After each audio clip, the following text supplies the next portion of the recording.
Welcome to Somnus Sagas, where forgotten histories whisper you into dreams.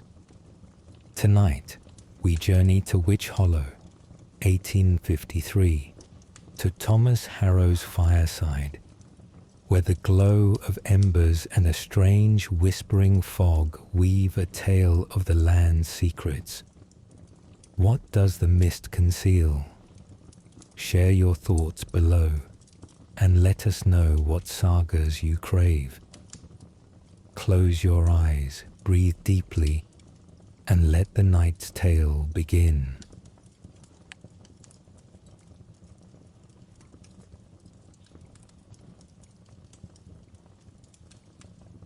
The fire in Thomas Harrow's hearth gave a soft pop, sending a spark skittering across the blackened stone. The glow of the flames, low and golden, painted the walls of his small cottage with shifting shadows, warm and familiar as an old friend. The air held the scent of burning oak, mingling with the damp, loamy earthiness that clung to his boots, left by the door after a long day in the fields. Outside, the October night was still, the kind of quiet that settled over Witch Hollow like a velvet cloak, broken only by the faint, mournful call of an owl in the distant elms. Thomas eased himself into his oak chair, its legs creaking softly under his weight, and pulled a coarse woolen blanket over his shoulders. The blanket dyed the muted green of moss on the churchyard stones, was a comfort against the autumn chill that seeped through the cracks of his cottage walls. It was October 15th, 1853, and Thomas Harrow, a farmer of 42 winters, felt the weight of the day's labor in his bones. His hands, rough as the bark of the ancient yew that stood at the edge of his fields, rested on the arms of the chair, fingers tracing the worn grain of the wood. His hazel eyes, softened by years of watching the seasons turn, gazed into the fire, where the flames curled and whispered like secrets. The cottage was modest, as most were in Witch Hollow, a village of 30-odd families nestled in the rolling hills of Shropshire.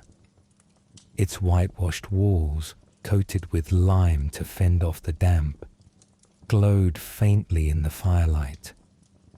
A single room served as kitchen, parlour and bedroom, with a straw mattress tucked against one wall and a wooden table scarred by years of use. Over the fire, a kettle hung on an iron hook, its steam rising in lazy curls, promising a cup of chamomile tea to ease Thomas into the night.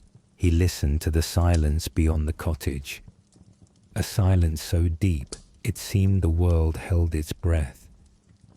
The village was asleep, its people tucked into their own cottages, their lives bound to the land's rhythms, sowing, reaping, resting, as the seasons demanded.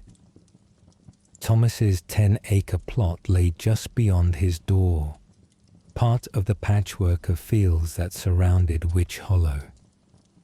The harvest was done, the barley and wheat gathered into sheaves and stored in the tithe barn, a tenth set aside for the church, as was the custom since time out of mind. In the 1850s, farming in Shropshire was a dance of tradition and necessity. Thomas followed the three-field system, a method passed down through generations, its roots stretching back to the Normans. One field grew wheat, another barley, and the third lay fallow, grazed by sheep whose manure enriched the soil for the next year's planting. It was a careful balance, each season turning the wheel of survival. The villagers worked together, ploughing, sowing, harvesting, bound by customs older than the stone church at the village's heart.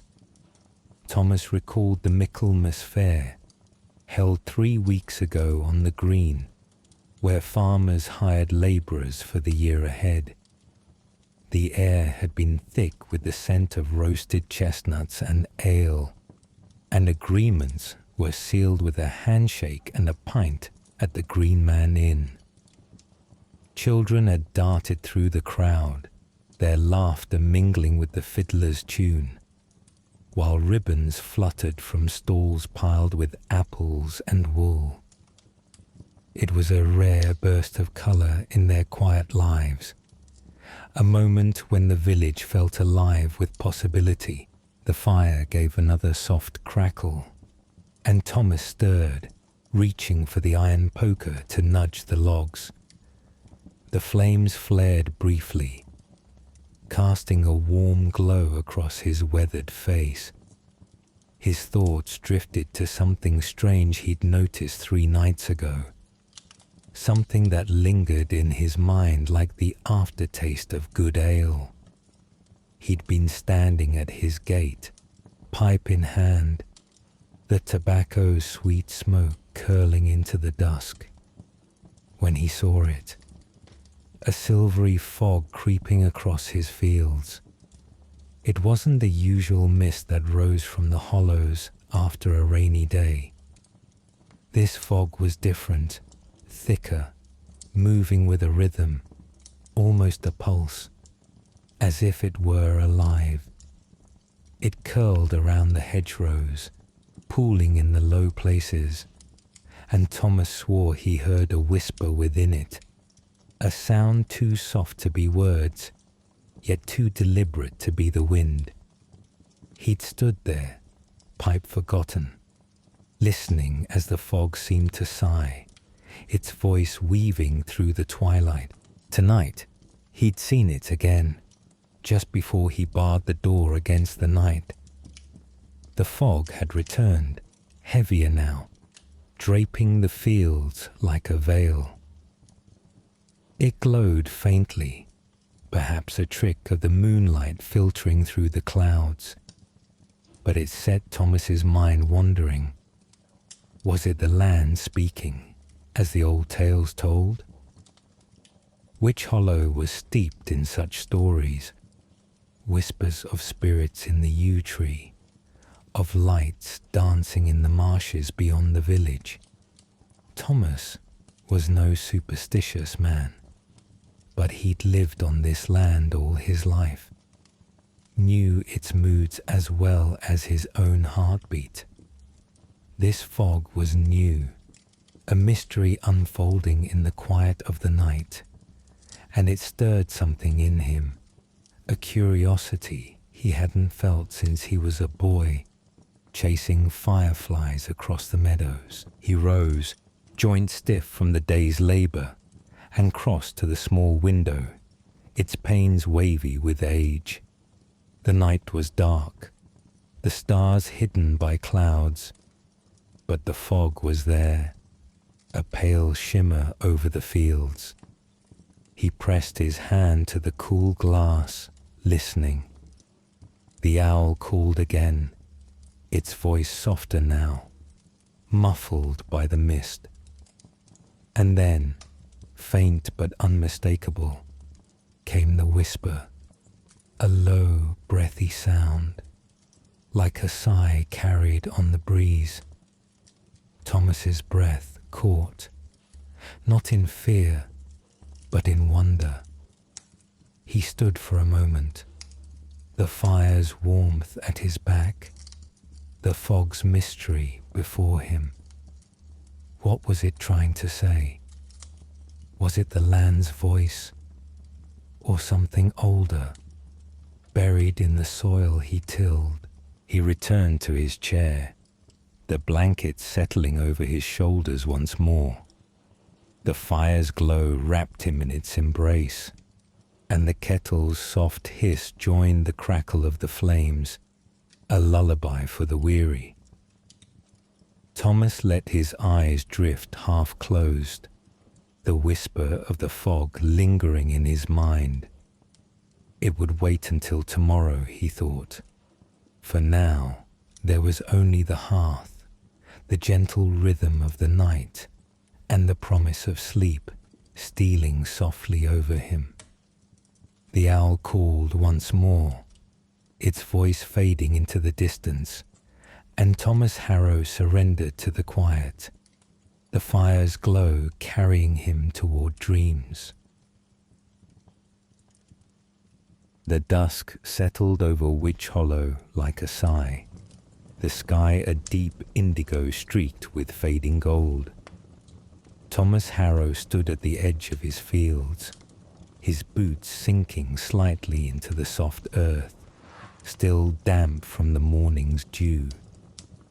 The air was cool, carrying the sharp scent of crushed grass and the faint tang of wood smoke from a neighbour's chimney. The hedgerows, thick with hawthorn and blackberry, rustled softly as a breeze stirred their leaves, and far off the owl's call echoed, a lonely note in the gathering dark. Thomas adjusted his woolen cap, its brim frayed from years of wear, and let his gaze sweep across the land he'd worked since boyhood. The fields stretched before him, their furrows dark and silent. Resting now after the harvest toil, he walked slowly along the boundary of his 10 acres, his steps measured, the crunch of leaves underfoot a steady rhythm that matched his breath.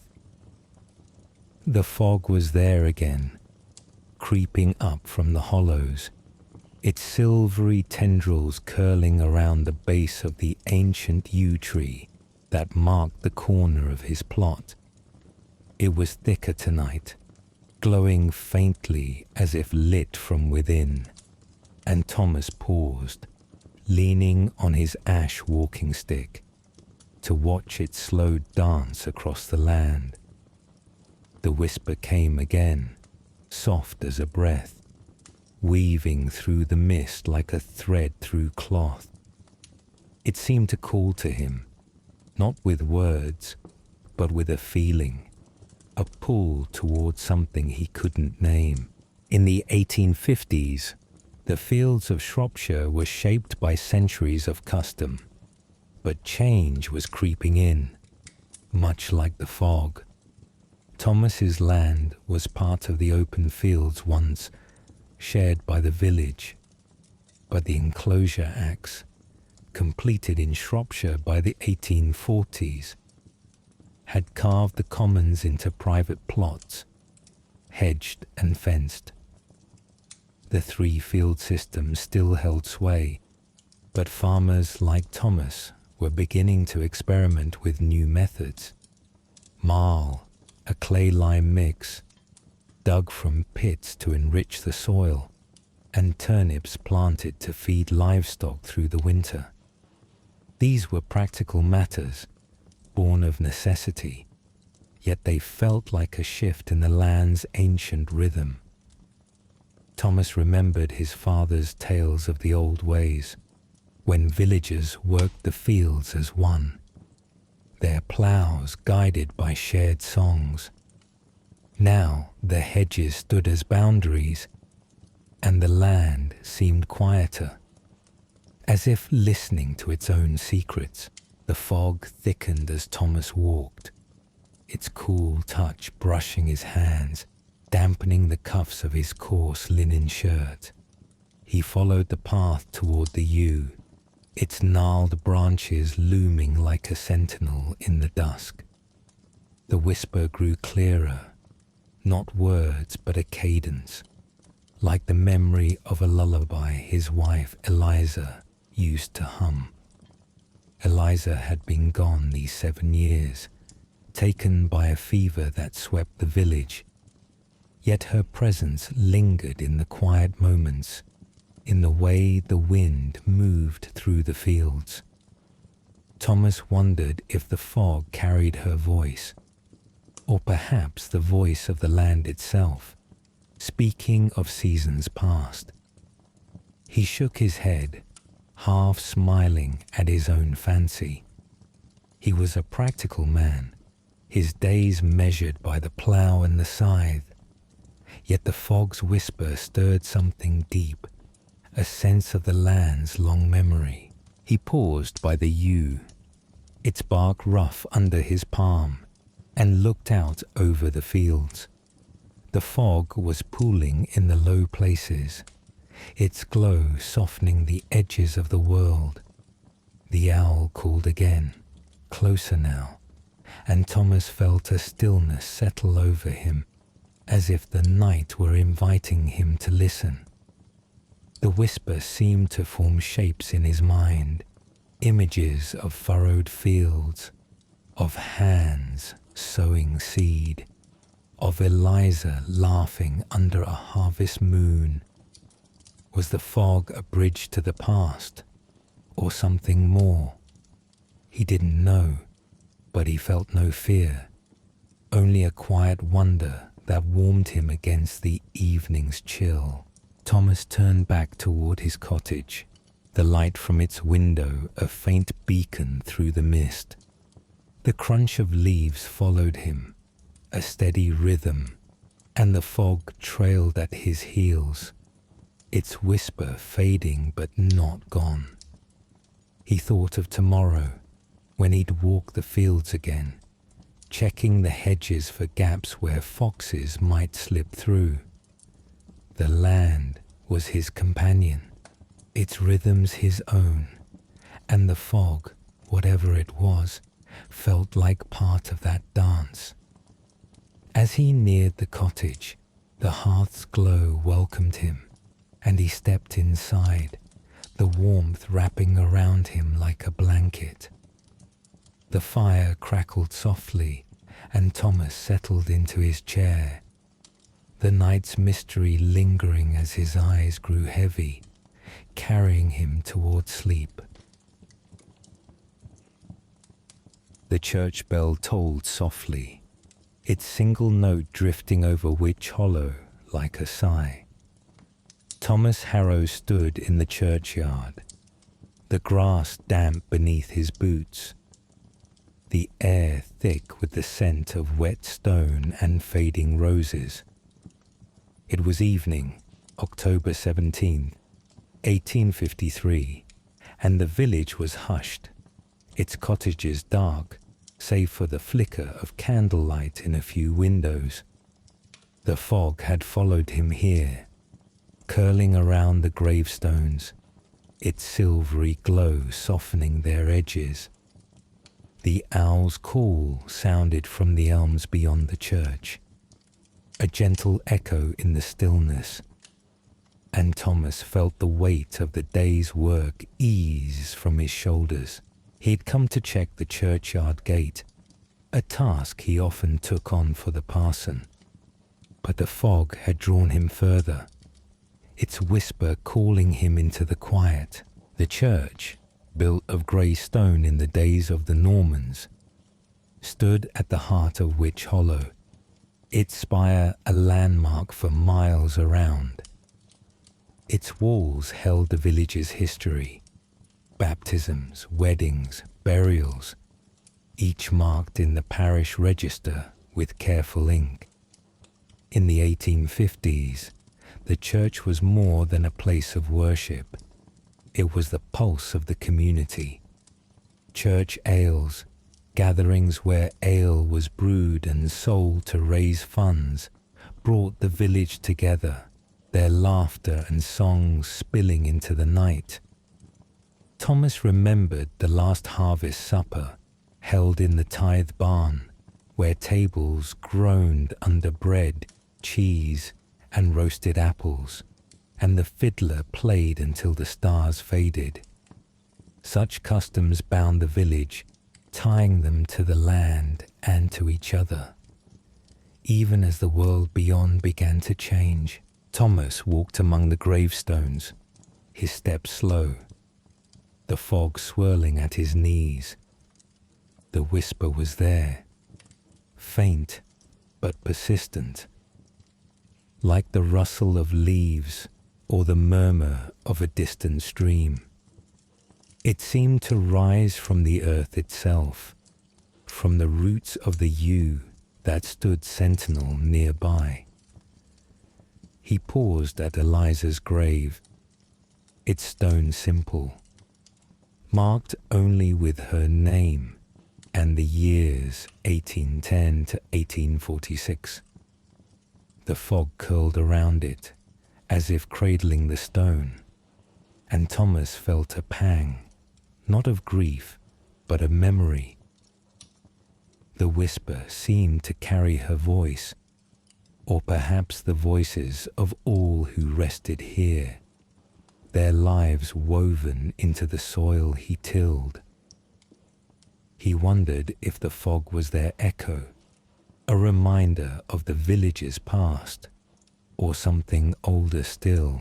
In the 1850s, village life was shaped by such ties. Cottage industries thrived alongside farming.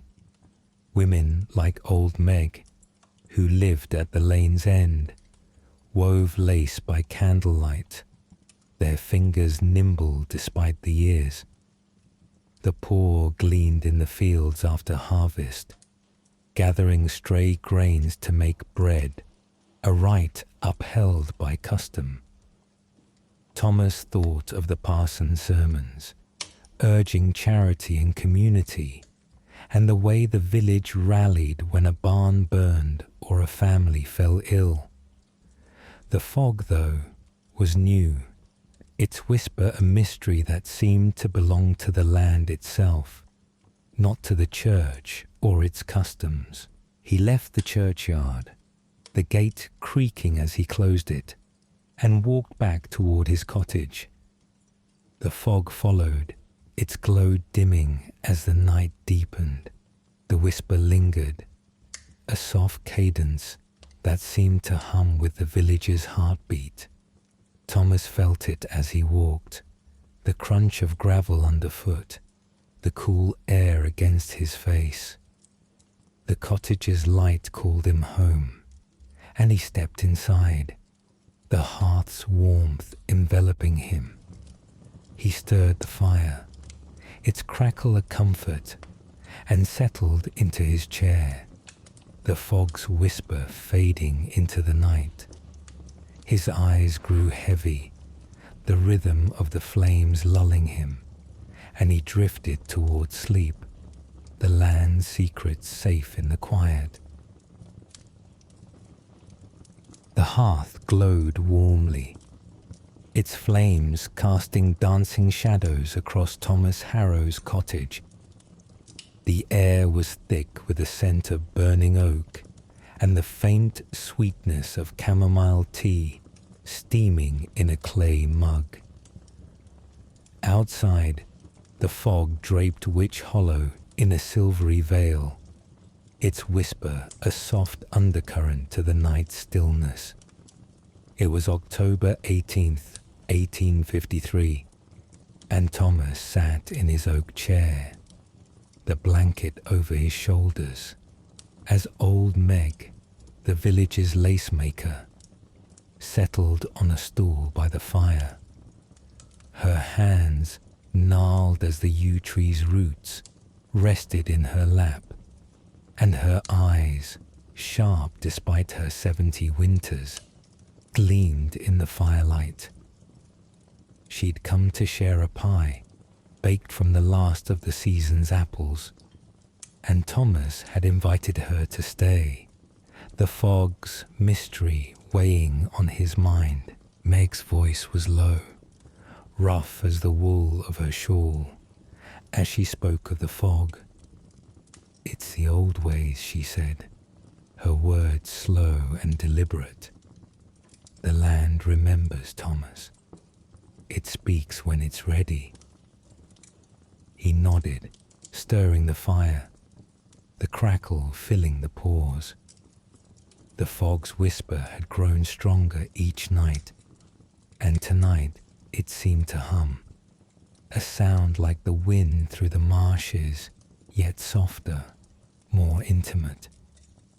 Thomas shared what he'd heard, the way the mist seemed to carry voices, perhaps Eliza's, perhaps the land's.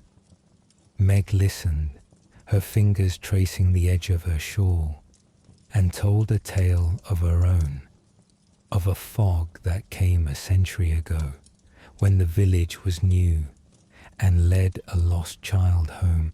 In the 1850s, storytelling was a rural art, passed down by firelight. Tales of spirits in the yew, of lights in the marshes, were as much a part of Witch Hollow as the fields themselves. Farmers and labourers gathered at the Green Man, swapping stories of omens, crows circling at dusk, storms that spared one field but not another.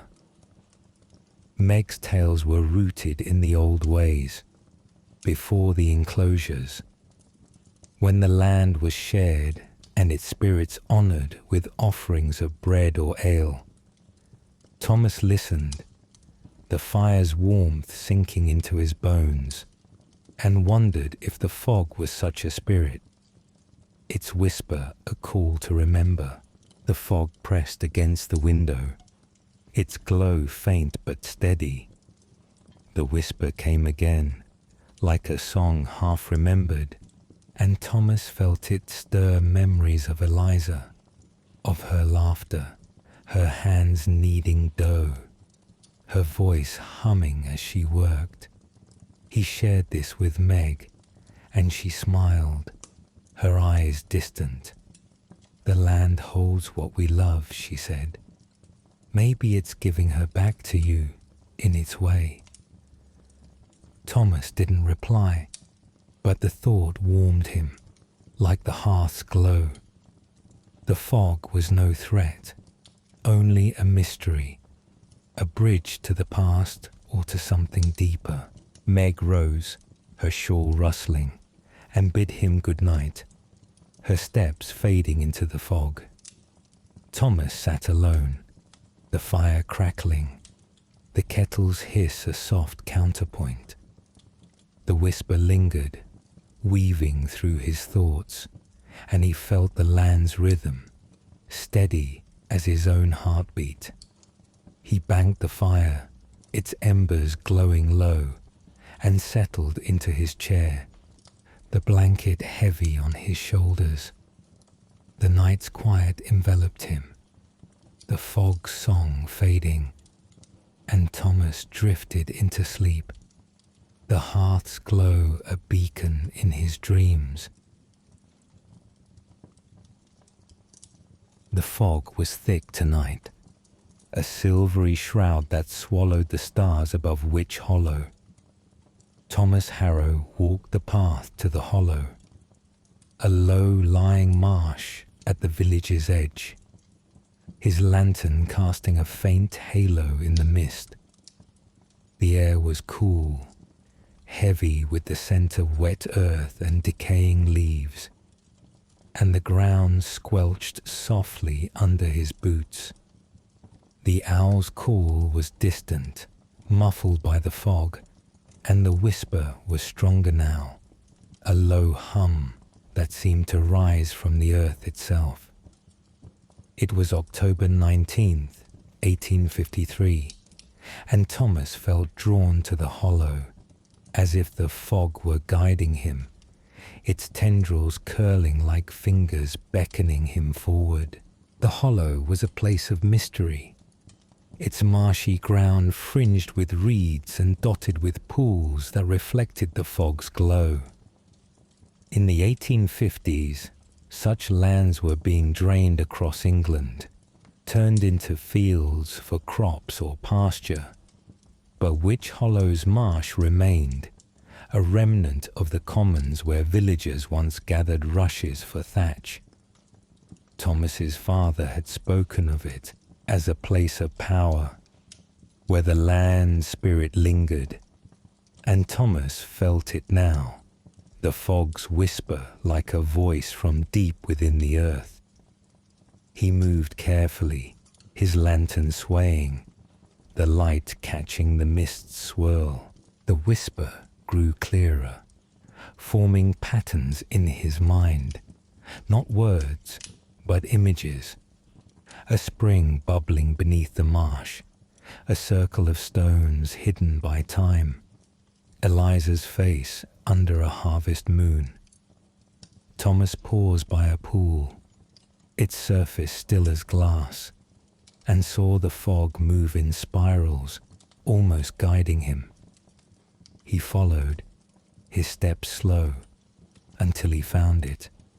A small spring, its water trickling softly, hidden among the reeds.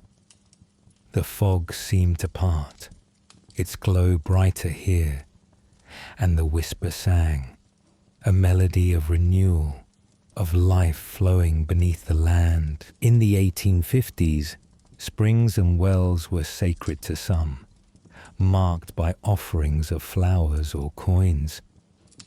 Thomas knelt, the damp earth cool against his knees, and touched the water, its chill waking his senses. Was the fog leading him here, to this forgotten place? He felt no fear, only a quiet awe, as if the land were sharing a secret. The whisper faded, but its echo lingered, and Thomas stood, the lantern's light guiding him back. The fog followed, its glow softening, and he reached his cottage, the hearth's warmth calling him home. He settled by the fire, the spring song in his mind, and let sleep take him, the night's rhythm steady and sure. The fields lay quiet under a thin veil of fog, their furrows dark and still. Thomas Harrow sat on a stile at the edge of his land, the wood worn smooth by years of use, and watched the mist curl across the hollows. It was October 20th, 1853, and the evening air was sharp, with the scent of frost and cut straw. The owl called from the yew, its voice a soft thread in the night's tapestry, and the fog's whisper was gentle now, like a lullaby. Thomas's hands rested on his knees, the calluses a map of his life's work, and his thoughts drifted to the harvest just past, its rhythms etched into his bones. In the 1850s, harvest was the heart of rural life.